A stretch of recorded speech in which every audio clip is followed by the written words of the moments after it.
Student preparation channel में आपका स्वागत है। पहली बार चैनल पे हैं तो चैनल को सब्सक्राइब करिएगा, शेयर करिएगा, बेल आइकन प्रेस कर लीजिएगा जिससे आपको नोटिफिकेशन मिल सके जब भी मैं नए वीडियो को अपलोड करूं। आज का सब्जेक्ट है इतिहास। इतिहास में हमारी किरण पब्लिकेशन भारतीय इतिहास की सीरीज चल रही थी। ये पार्ट 4 है। प्लेलिस्ट में जाके आप 1 से 3 तक देख लीजिए।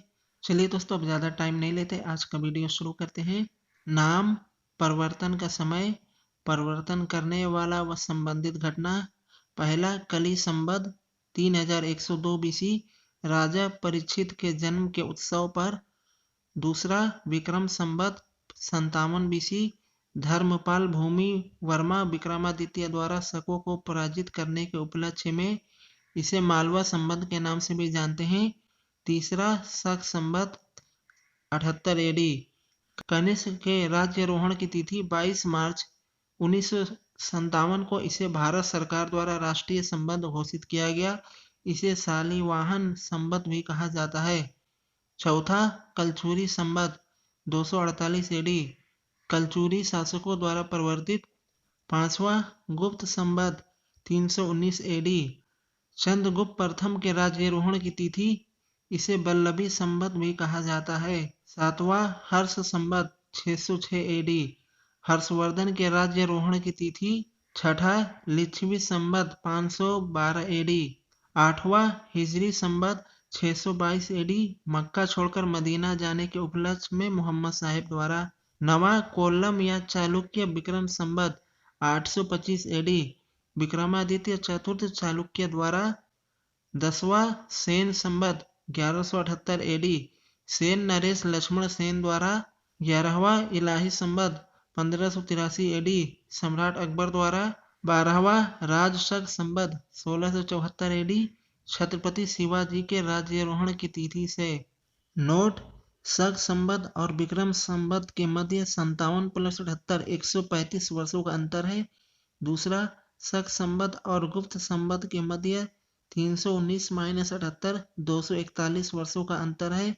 तीसरा, ईसवी संवत में 57 को जोड़कर विक्रम संवत प्राप्त किया जा सकता है, जैसे 2019 + 57 2076 विक्रम संवत।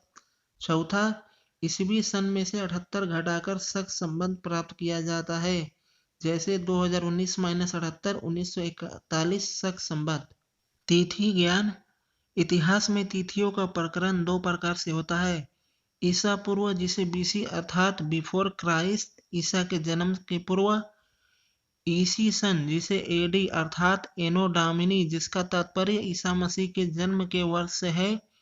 एनो डामिनी लैटिन भाषा का शब्द है जिसका शाब्दिक अर्थ है ईसा मसीह के जन्म के वर्ष से। भारतीय पुरातत्व का संक्षिप्त परिचय।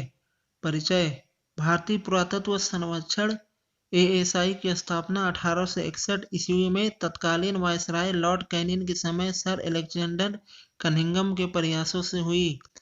पुरातत्व के क्षेत्र में इनके अविस्मरणीय योगदान के कारण ही इन्हें भारतीय पुरातत्व का जनक कहा जाता है। एएसआई पर्यटन एवं संस्कृति मंत्रालय के अधीन कार्य करता है।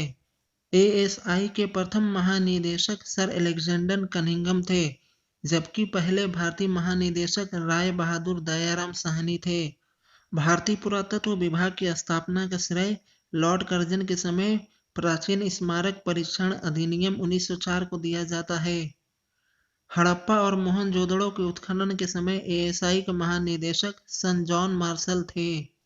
पुरावस्तुओं का तिथि निर्धारण: उत्खनन से प्राप्त अवशेषों का काल निर्धारण करने के लिए 2 प्रकार की विधियों का प्रयोग किया जाता है। तिथि निर्धारण: पहला, सापेक्ष तिथि निर्धारण विधि। दूसरा, निरपेक्ष तिथि निर्धारण विधि।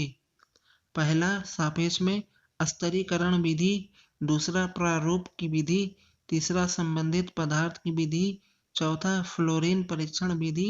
पांचवा, पराग विश्लेषण विधि। निरपेक्ष तिथि निर्धारण की विधियां में पहला, वृक्ष विलय विश्लेषण विधि, पोटेशियम आर्गन विधि। तीसरा, कार्बन 14 विधि। चौथा, यूरेनियम विधि। इनेसिस डेटिंग विधि।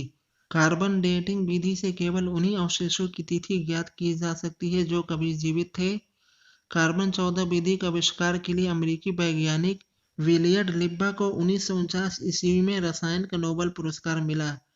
पोटेशियम आर्गन विधि से निर्जीव वस्तुओं की उम्र ज्ञात की जाती है। थर्मोल्यूमिनेसिस विधि से मूलतः मृत भांडों की तिथि ज्ञात की जाती है। वृक्ष विलय विधि से हम अधिकतम 1100 वर्षों तक की गणना कर सकते हैं।